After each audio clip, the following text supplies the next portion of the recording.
Thanks for coming out today. My name is Randy Boswell.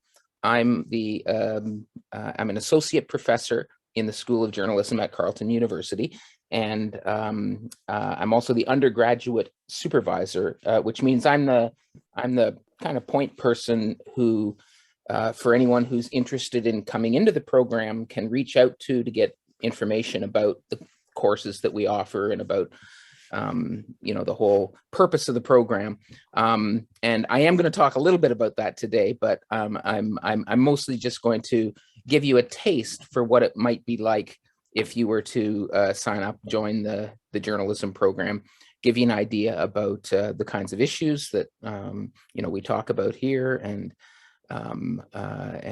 just generally talk about the importance of journalism in society, which you won't be surprised will be a central message of my talk.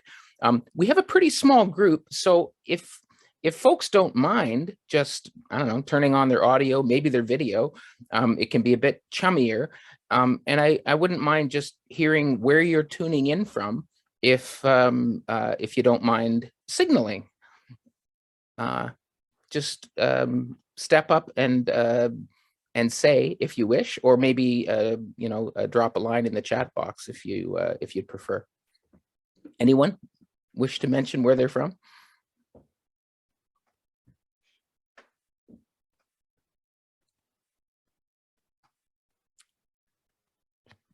Hi there.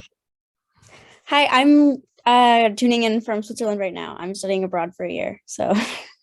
Where are you? I'm in Switzerland right now. Switzerland. Oh my gosh. Oh wow. Oh, okay. Now I'm all nervous because it's suddenly it's an international show. Well, I'm from Canada, but yeah. Where are you from in Canada? I'm from Montreal. Ah, okay, great. Nice to meet you. Thanks for tuning in. And I've got Madison from Ajax. Is that what I just read? Was it Madison? Whoops. Yes. Hey, Madison. Great. And Matt from Stittsville. Howdy, Matt. Stittsville's where I walk my dog at a special bush trail out there for dogs every once in a while. Anyone else want to pipe up as to where they're tuning in from? Okay, well, feel free to drop a line in the chat. I'm going to put up a PowerPoint to help me guide my thoughts on this little talk. Because we're a small group, I really would encourage folks to, at any moment when a question might arise in your mind, feel perfectly free to either type a question in the chat box, and Spencer, who is here to help me host this event, will probably just alert me to any questions if I don't notice them. Or you can even just turn your audio on and say, hey, Randy, got a question for you. But anyway, I'm going to go ahead and do this. We've been, for the last couple of years, obviously, I know you folks have probably been in the same boat, doing a lot of Zoom style lectures. We have at times throughout the last 2 years of the pandemic had in-person classes. It's been off and on, as most things have been off and on during the pandemic, depending on where we're at in a particular wave. But we are really, really, really looking forward, hopefully, fingers crossed and all that, to fall in-person classes. And so maybe not so many of these Zoom talks in the coming months. But for the most part, we adapted pretty decently in the School of Journalism and at Carleton generally. But again, always better in person. So hopefully someday soon, we will meet each other in the real three-dimensional world. Okay, I'm going to share my screen and do this.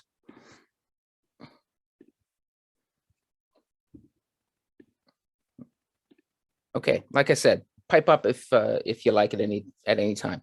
So I'm just going to talk today about obviously a very pressing issue in the world of journalism, and that is sort of the the state of affairs around misinformation, disinformation, fake news, if you want to just kind of lump it all together, and the implications of that for society. And I would describe myself as generally an optimistic person, and so I'm going to wrap or move this conversation to a more positive note, which is that I think actually, fake news and disinformation and misinformation is fairly easily defeated by embracing credible journalism, of which there is much in Canada. And I guess the really neat thing here is that the School of Journalism where I work, and where I actually went to school when I was about your age, is one of the important sites in this battle against disinformation and misinformation, because the whole purpose of the School of Journalism is to train the next generation of professional, high quality, credible journalists. And that's really the answer ultimately to the information pollution that has affected society, especially in recent years. So that's kind of gives you an idea of where I'm heading with all of this. Let me just talk first of all about the two pictures on this initial slide, which gives you an idea, in my view, about kind of the two sides of this issue. The picture on the left is from the recent Freedom Trucker convoy that occupied downtown Ottawa for nearly a month in this past winter. You probably heard about it because it was the biggest story in Canada for several weeks. And during that time, I'm a journalism professor, but I'm also somebody who does journalism pretty regularly. So I went down to witness what was happening and took lots of pictures. And one of them was this one with someone carrying a sign describing the media as the virus, and that, accusing essentially journalists of, helping government officials create a hoax around COVID-19 and manufacturing false news around the pandemic. I have a very different point of view about that. And I guess the other image here is to show a different side of journalism. In other words, not the villain that many, I would say, poorly informed citizens and politicians would like the world to believe that journalists are villains. There are heroes around the world who are practicing journalism at the risk of their lives. And these two journalists are excellent examples, I would say. They've won the Nobel Peace Prize, in fact, last year, in defiance of the despotism of their respective governments, and in their fight for truth and to shine a light on injustice and autocratic regimes, they won the Nobel Peace Prize. What I'm going to talk about here is essentially this idea that journalism is an antidote to false news and injustice. So just to orient you, first of all, welcome to this lecture from Carleton University. Under this current circumstances, Carleton University is actually my basement, and I'm sitting on my basement couch. But imagine me in a big lecture hall with maybe about 100 of your peers, because that's how a first-year journalism lecture might begin. I'll get to it later, but it's a really beautiful campus, and I'm not recreating the atmosphere quite here. I haven't I haven't got around to finishing my ceiling in the basement yet. And I hope you're enjoying my sister's paint by numbers behind me. This is me. I'm an associate professor at the school. I'm the supervisor of undergraduate studies, as I mentioned earlier. I've had a pretty long career in journalism. That tends to be where professors of journalism come from after 10 or 20 years practicing journalism. I was a reporter and editor with the Ottawa Citizen. That's the main newspaper in this city. For those of you who are from here, you know that. And worked also for Post Media News, which is like the national service of a number of newspapers across the country. This is where I came from, a town quite a bit smaller than Stittsville, actually, Grand Valley, Ontario, a little place northwest of Toronto. I got my start writing for the Grand Valley Star and Vidette, no longer exists, and that's actually part of the story of what's happened to journalism in Canada, especially at the local level. We've been through a very difficult time period, but part of the story I'm going to tell is that we may be turning the corner into a much more prosperous time in Canadian journalism. And that actually is important for people who are thinking about, like you guys, about entering a program of journalism and potentially a career. I've really missed Grand Valley. I haven't been back since the pandemic. So I'll just linger for a moment on this picture. My house is just a little bit past those trees, my former house. So I went on to, like I said, write for the Ottawa Citizen for about 15 years or 20 years, I guess, when you count the time I spent with Post Media News, which is affiliated. I was a business columnist. I used to have hair, as you can tell from that picture on the right-hand side.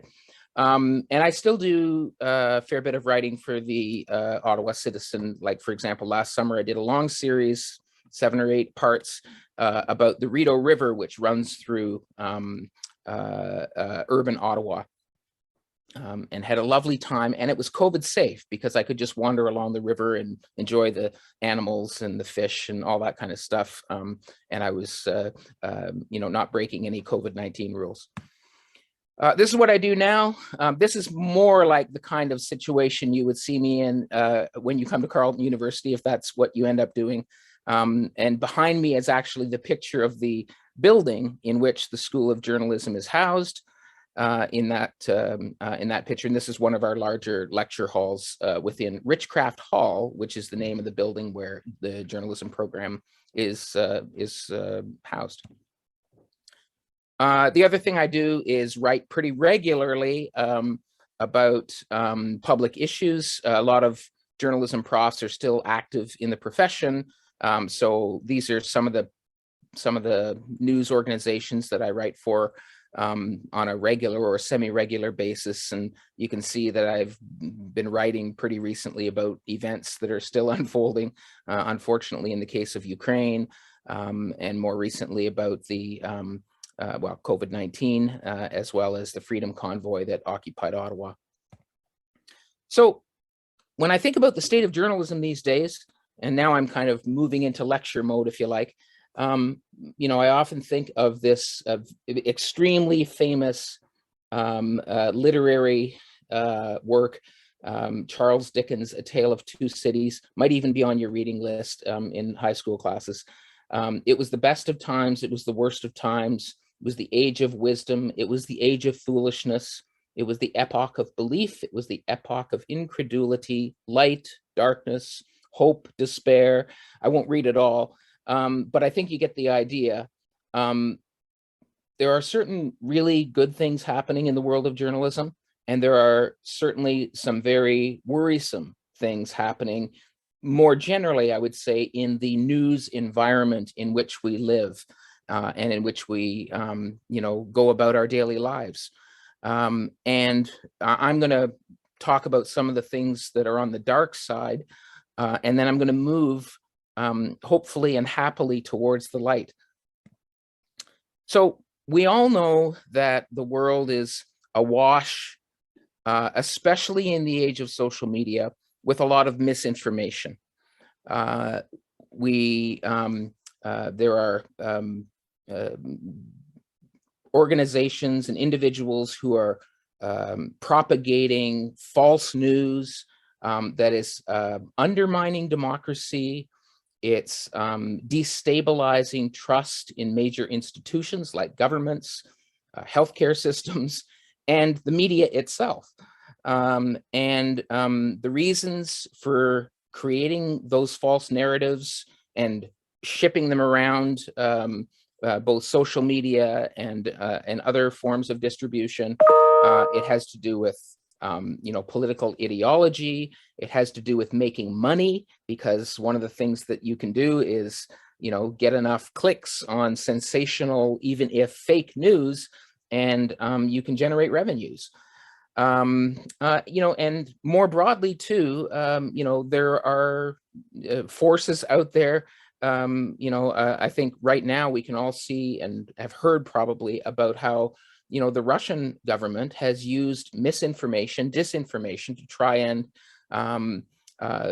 gain support for its actions to try to, I would say, bamboozle other countries about what exactly is happening, what is the truth that's unfolding in Europe right now. And so there are lots of motivations for why fake news, misinformation, disinformation and propaganda are pushed. And what needs to happen, of course, is that countries and civic institutions and citizens need to arm themselves to thwart it and to find where the truth is. And that, again, is what I'm going to be talking about here. Just to give one distinction off the top, you don't have to look any further than Wikipedia to get a decent definition of the difference between, say, misinformation and disinformation. Misinformation is false, false narratives, fake news that isn't necessarily intentionally spread, but nevertheless can become part of a public conversation. One of those examples is very well known, I think, throughout the last couple of years. The exaggerated claims about the harm that vaccines can pose to people. Yeah, vaccines can have side effects, and they can be ineffective to some degree. But of course, overemphasizing those aspects of vaccine is very dangerous in this pandemic, because for the most part, vaccines have been an incredible tool and a largely very safe tool in helping to save lives by the hundreds of thousands throughout this pandemic. And so those who have been pushing other narratives have been contributing to a real problem in society. And that's probably the most pressing example of disinformation and misinformation, including more deliberate, streams of information undermining confidence in the healthcare system. So I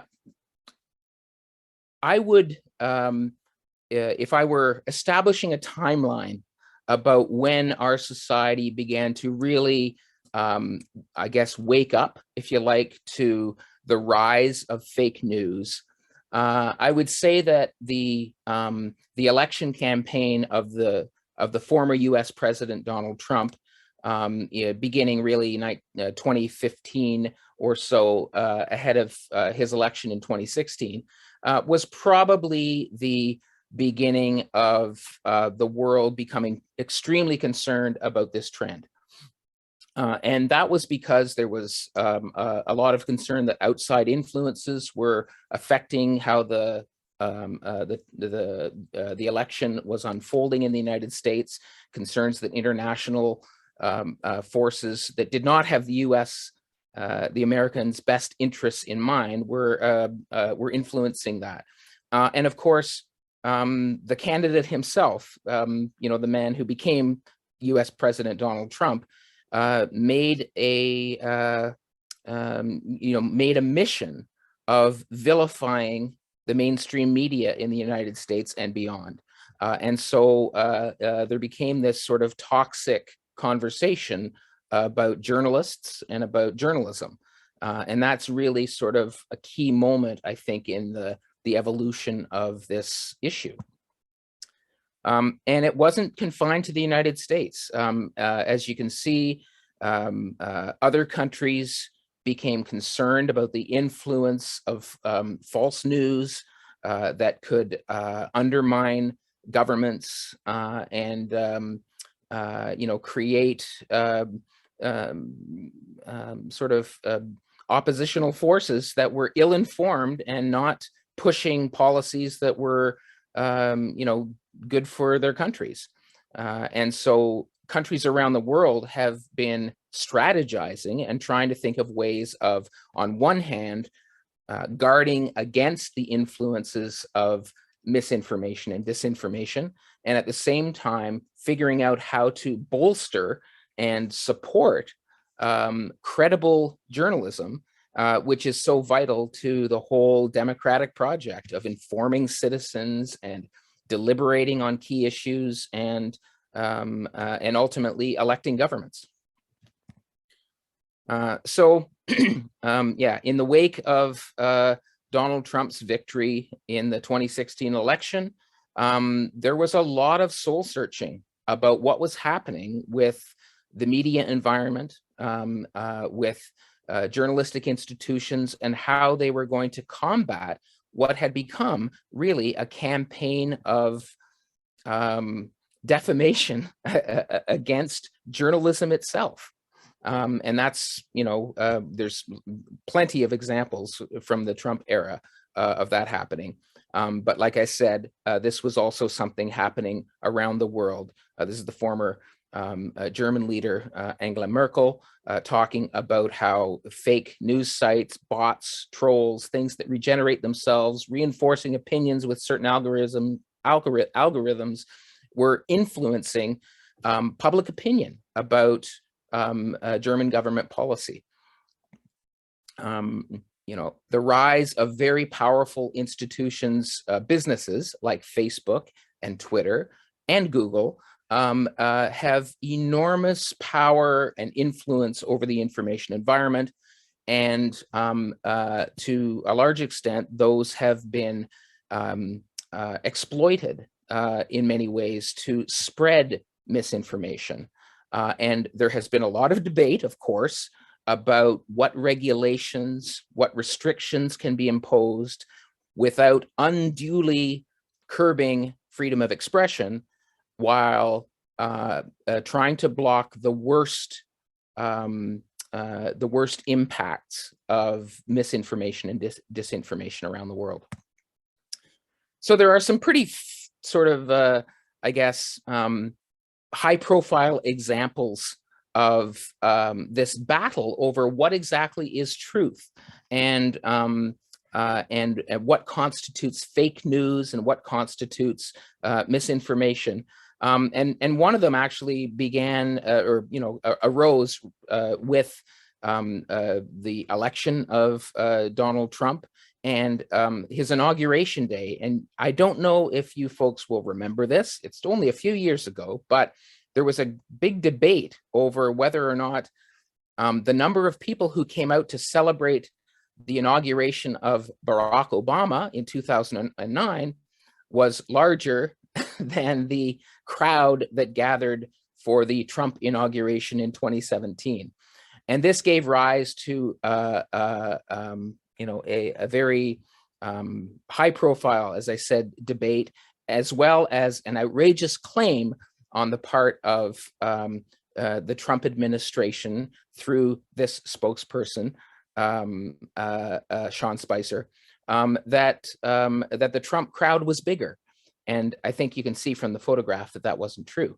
And nevertheless, it was defended as an alternative fact. In other words, while you have your facts and we have our facts, and end of discussion. And of course, a society where people can make up their own facts and not test them against the evidence that's before their eyes is a society that's in a lot of trouble. But this became part of, President Trump's mantra. He tried to create a feeling that no one should be trusting traditional news sources.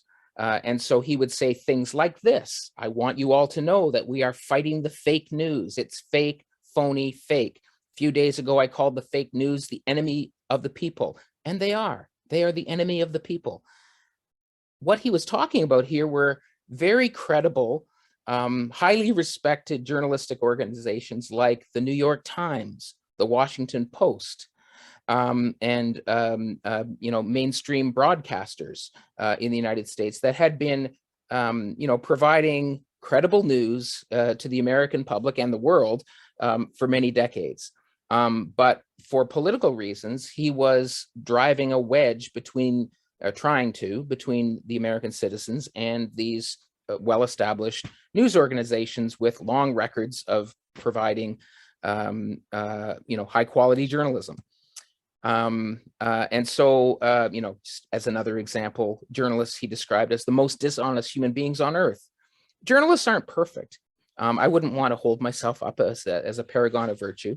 But for the most part, what journalists do is they observe what's happening in the world. They seek different opinions from different people about what that happening means, and they write stories that are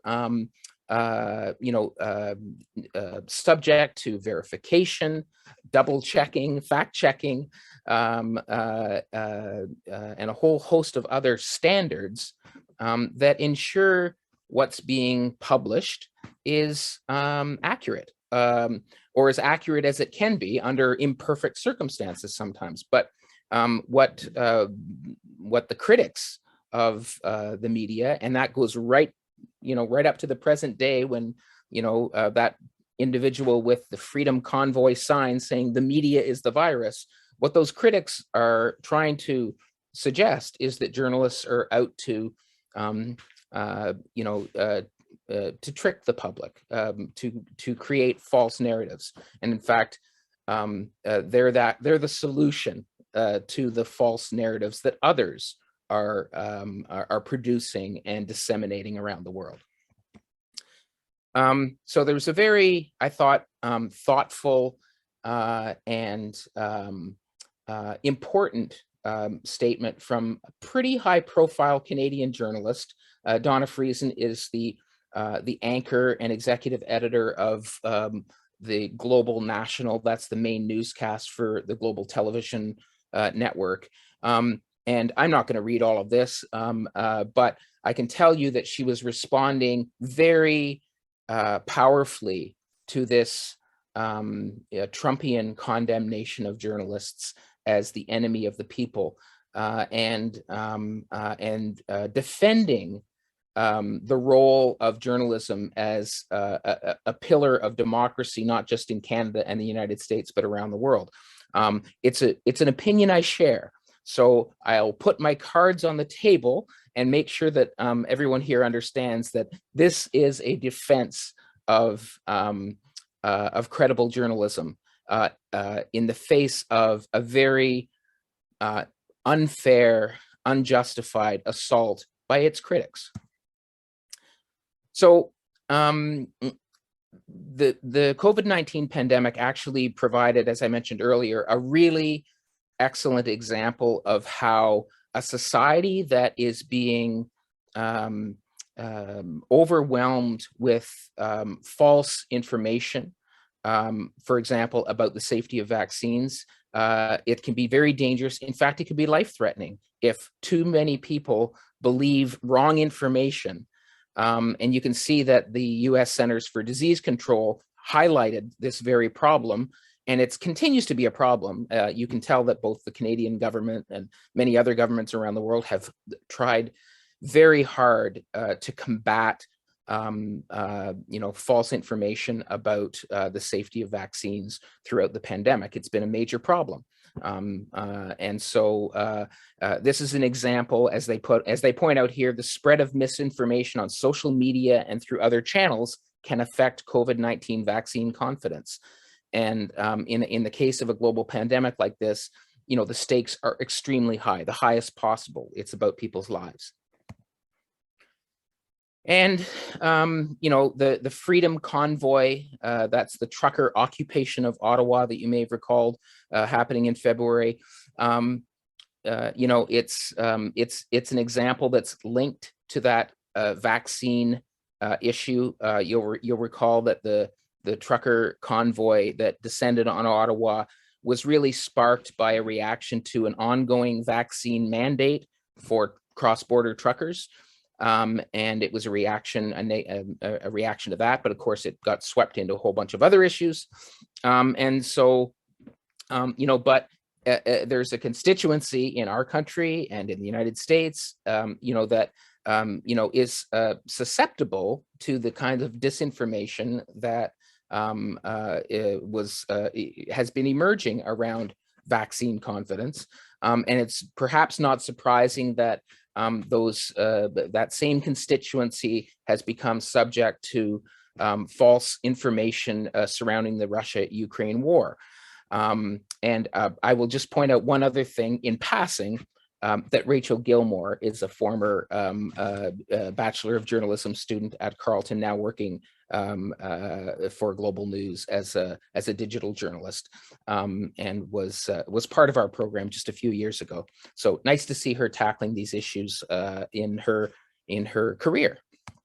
And by the way, there are many, many, many other graduates of our program who you would find in every publication, in every news website, on every news channel in the country, because Carleton is, Canada's oldest and I guess most distinguished journalism program. So speaking of another Carleton journalism graduate, Edward Greenspan, who was the author of this important report that kind of crystallized a lot of what was happening 5 or 6 years ago in the Canadian media world. In addition to the battle against false news and misinformation in the world, journalism has been experiencing since the early 2000s a serious economic challenge. Advertising revenues have traditionally supported major news organizations in this country. Depending on where you're from, like if you're from Toronto, the Globe and Mail and Toronto Star are examples of major, news-defining organizations in those cities. Here in Ottawa, the Ottawa Citizen. These are the newspapers that, traditionally have driven the conversations in the country about what's happening and what's important and what's going on with politics and government. The problem is that the digital age blew up the economic model that was supporting journalism in Canada. And most of those advertising revenues were now collected by Facebook and Google. And so that problem has been on the minds of journalists and news organizations around the world for the last decade or so, as that problem became so acute. And that's a really important issue for journalism schools, for news organizations, and for people who think they might want to become journalists, because you want to be able to have confidence that there are jobs out there in the end, and that newspapers aren't going to continue to shut down, and that there's going to be a flowering of digital news organizations. Fortunately, I have good news on that front. I'll get to that momentarily, but the upshot is it's really it's been very difficult period of time in the world of journalism because of these, multitude of factors, economic problems, technological transition, but also this other, rise of, politically motivated disinformation and fake news that has been, really destabilizing our news ecosystem. But here's some of the good news. The Canadian government has committed to a major investment in supporting journalism. And most recently, and now I'm only talking about really weeks ago, they unveiled a plan, like in other countries such as Australia, to recover a lot of the revenue, or some of the revenue anyway, that Google and Facebook had carved away from the revenue base of journalism. And that's a really important development, because it promises to re-inject many, many tens of millions of dollars into the Canadian news industry. And so Facebook and Google are in fact now negotiating arrangements, with governments in different countries around the world to help sustain the journalism that those sites have, become rich off of by sharing that content with no costs. And so that's a really important development. Oh, and I noticed there, Rachel is also writing about that. So good on the journalism grad. And as you can see, this is only, again, weeks ago, the government of Canada announcing more funding to combat harmful disinformation. And this is an ongoing policy push by governments in many countries to try and continue to curb this problem that societies are facing. So let me boil things down for you. There is a solution to citizens feeling confused about what is true and what's not true. People feeling like they can't judge whether information they're getting through their Facebook or through other social media sites is reliable. There is, in fact, a wealth of news organizations in this country and in other countries, and some of them are listed here, where you can trust the information that's being provided, where the content has been subject to standards, ethical practices, evidentiary proofs, to make sure that that the news is balanced, it's fair, and it's accurate. And these are the kinds of organizations that can be trusted. Does it mean that they're always perfect with all of the journalism that they produce? No. But one of the things that distinguishes news organizations that are credible is that they will acknowledge when they make mistakes. They will also be transparent about where their information came from. They will attribute information to experts that can be relied upon to provide informed opinion. And so, again, just an example of the many, many different news organizations that people can turn to actually get credible information. So we don't have to be prisoners to random sources blasting into our Facebook sites or other streams of information. There are reliable news organizations, and that's been the pushback from journalism to the eroding trust that people have tracked and recorded in society in recent years. As an example of that pushback, here's someone writing about how genuine news and not fake news or hype news or corrupt news puts reality first. It doesn't subordinate honest reporting to ideological consistency or political advocacy. In other words, it's about reporting facts, faithfully attributing information to appropriate sources, and trying as much as we poor humans can do to create a picture of a truthful picture of what's happening in the world. And this is just more of the same, but the underlying message here is that part of how you demonstrate that you are a serious journalism organization is that you acknowledge when you've made an error, and you correct it, so that you're not effectively adding to the misinformation problem that is being, deliberately created by others. So this is my list. So if this were a real class and I was, building to this moment, you might find a question about this slide on your midterm exam, where I'm asking you to help define what would be considered credible journalism compared to, fake news sites and half-baked information spreading around social media.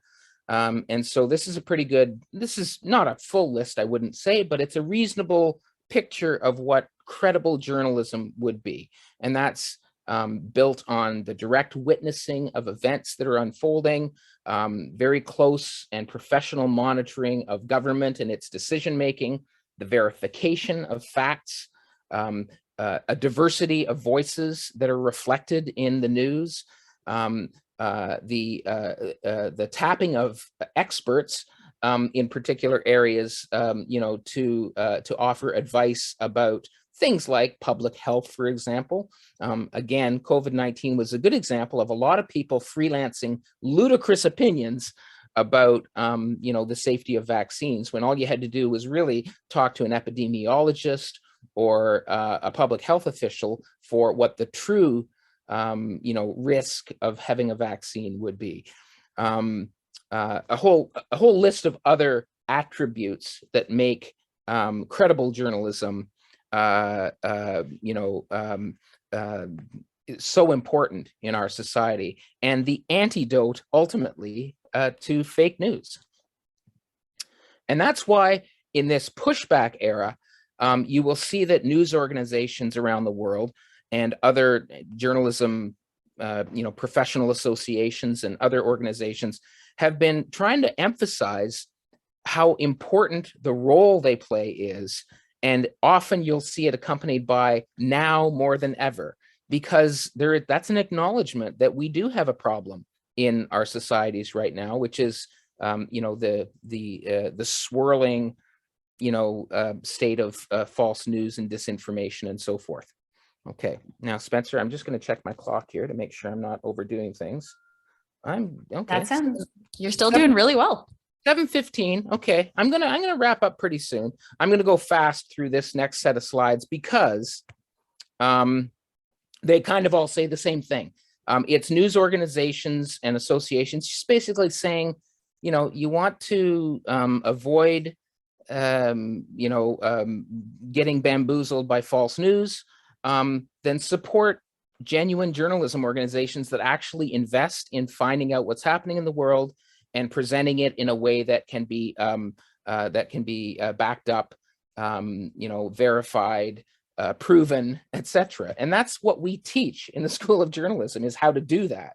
And that's why our journalists go on to illustrious careers in all of the major news organizations, certainly around Canada, but also beyond. So again, here's the Globe and Mail reiterating the point about how important a strong, independent journalism committed to truth basically is. You have major figures like Rosie Barton, who is a very well-known CBC journalist and happens to be one of our graduates, of course, the former anchor of the National, Peter Mansbridge, talking about again how important journalism is. And Peter Mansbridge has been to speak at Carleton's convocation and given lectures at Carleton very frequently. Organizations like News Media Canada, which represents the industry, they've had a campaign, again, notice the phrase, newspapers matter now more than ever. It's again a reminder that we're in a troublesome time, but you can go to established, credible news organizations to get the truth. It's happening not just in Canada. This is from Great Britain, celebrating the vital role journalism plays in society. That's their press organization that's producing this campaign. Here it is in Ireland. Journalism matters, and similar campaigns in the United States and France and Germany, etc. There's also been a lot of focus on local journalism. That's, because during the economic turbulence of the first part of this century, the 20th century, a lot of news organizations shut down. Small towns, mid-sized cities even, have lost their news organizations that had for many decades covered city council, told people what was going on the weekend, what the big shows coming to town were. Don't forget, journalism does all that, and covering sports as well. You lose local journalism, you lose a lot about the knowledge of your city and your community.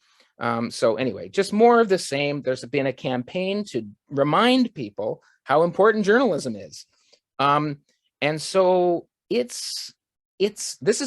remember I started off by talking about the worst of times, the best of times. Well, this is what's been kind of exhilarating at this moment about journalism and about being part of it, is because, yes, we win Nobel Peace Prizes for carrying out journalism in the face of all these negative forces that are happening. It's a heroic endeavor, I guess, is what I'm getting at. Champion the truth, that's a kind of a really central message about what journalism does. This organization, by the way, News Media Canada, has in fact, rolled out specifically, a program about helping people spot fake news. And actually, when you think about it, the solution is pretty simple. Ask yourself, where did this piece of information come from? Is it a credible source? And if you're wondering what the credible sources is, go back to that list of news organizations that I mentioned earlier. Did it come from one of them, or did it come from some news organization you may never heard of, and which doesn't, in fact, have a balanced perspective in its information? Ask yourself if other organizations are telling the same story, because that's more reassuring if all of the main news organizations are corroborating that news. And if not, then you have to wonder whether or not it's reliable. And similarly, if it's connected to ongoing events, or whether this kind of comes out of the blue, that's the timely element that they refer to there. So spotting fake news is actually relatively straightforward, especially if you lean on the credible news organizations that abound. And so that's really the big solution. Yeah. Is it a credible source, and are other sources, covering stuff? There have been other adjustments, I would say, to try and help citizens, audiences detect and discount false information. You can see that if you go to Google News, for example, they've incorporated, a section on the website that, in addition to steering you towards the, major news organizations, I'm just going to read down: The Guardian, CBC News, The Washington Post, Global News, City News, Toronto, CBC. Those are kind of mostly on that list that I showed you earlier.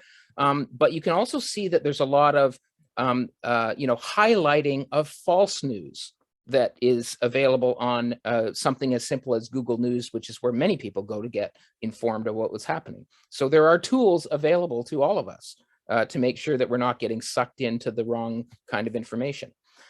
And ultimately, like I said, when you see these now renowned journalists, Maria Ressa and Dmitry Muratov from respectively the Philippines and Russia, who stood up, risked their lives most certainly to to do what journalism does best, that's inspiring. And so we are in this time of, like I said, pushback, a kind of a heroic age of journalism where, pursuing this profession and, playing this role in society is becoming more and more appreciated, I think is what I'm getting at. So that applies to this place, by the way, the School of Journalism at Carleton University. That's the building we inhabit. That's why we have, sort of stirring language to try and well, attract people like you to our program, to be honest. You know, we're looking for truth seekers, change makers, storytellers in the digital age. We make a bold pitch about how important journalism is to the lifeblood of democracy. And that's kind of what we do. And so I won't go on at great length telling you all about the program. I have a whole other presentation for that. And I invite you to come because I'll probably be doing several of these presentations in the coming weeks. But I think this is probably a good time to stop and take some questions if there are about what I've just talked about. So I'm going to stop sharing my screen and open the floor to questions. Please don't be intimidated. I'm happy to well, repeat some of the key messages that I've been raising, but I'm also happy to answer any questions you have, not just about this broad subject that I was talking about, but anything you wanted to know about the journalism program. I'm supposed to be the main contact anyway, and so here I am willing to answer your questions, and I'll just type my email into this box here, carleton.ca.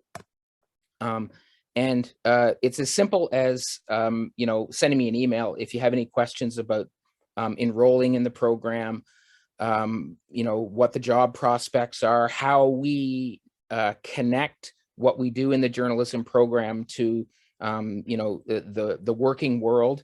Journalism is kind of a neat discipline in the university because it's obviously fairly career oriented. It's a hands-on program. I mean, you actually learn how to run cameras, you learn how to create news for an actual public facing website where we you know, share local news that students are doing as assignments, but we create you know, opportunities for them to publish it, and that helps them establish you know, their credentials for a future career. We have a really good record of people getting work in the world of journalism. It's an exciting time because I think we're on the rebound in terms of the strength of the industry in Canada.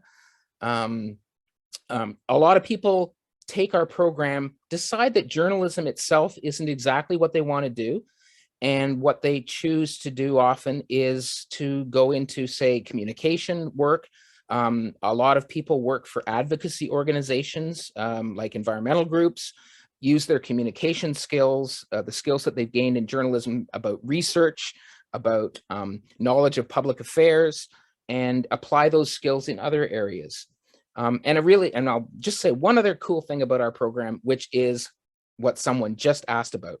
The Combined Honors Program, which is that you get a journalism education, and that's, you know, kind of more training focused, although there's, you know, big idea lectures like kind of the one I was, you know, delivering here tonight.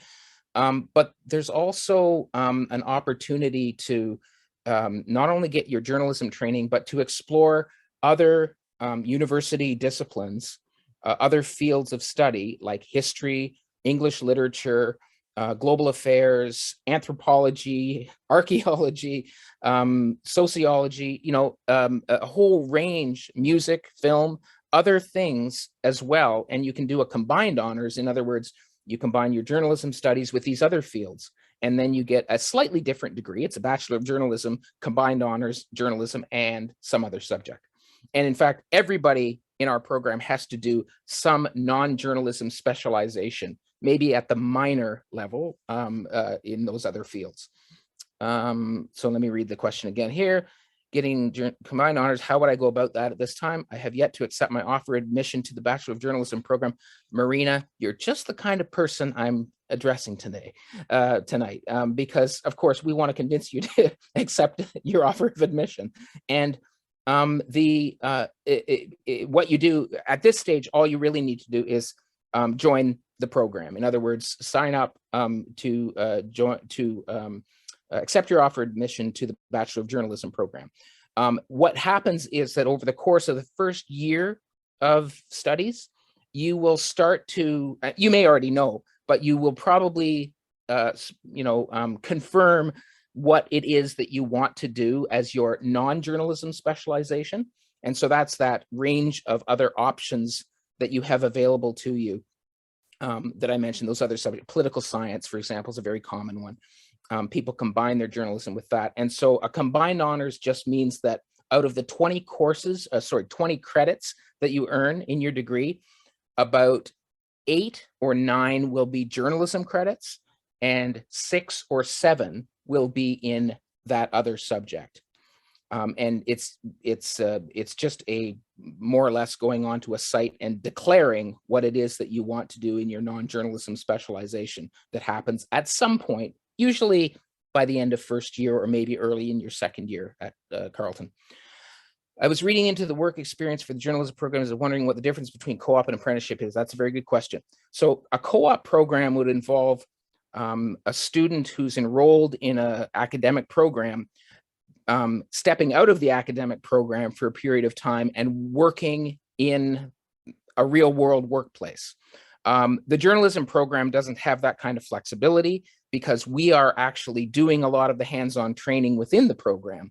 What we do have, though, is a very well-established apprenticeship program, which means that for a period of 1, 2, 3 weeks, usually in both third and fourth year, it's available. The pandemic has been a little bit trickier, obviously, for people to basically join a working newsroom or other communication-related organization where they can basically use their skills in a work setting, but it's typically shorter than a co-op program, which might go for an entire term, right? Am I right there, Spencer? 4 months potentially. That's right. Where ours are more like 2 or 3 weeks. That said, over the course of the pandemic, and in fact, just the summer before that too, we've developed a summer program for our senior students where we're hiring, in one case, it was 15 to 20 students for summer work with Capital Current, which is our own in-house publication where student work is published. And so that was a summer program that we are again offering this summer, and we will hire a dozen or more of our senior students to work essentially part-time, but a decent chunk of change, and also get a very robust portfolio of journalism work. So we do everything we can possibly think of to give our students a leg up when it comes to creating their portfolio that they will ultimately use to build their careers. Are there any other questions or any other thoughts? And again, please reach out to me. I see it's 7:30, so we probably should wrap up. But you've got my email address there. And by all means, reach out with any questions you have about all of the above. The program, the world of journalism, the future of journalism, because of course, ultimately, that's the important thing.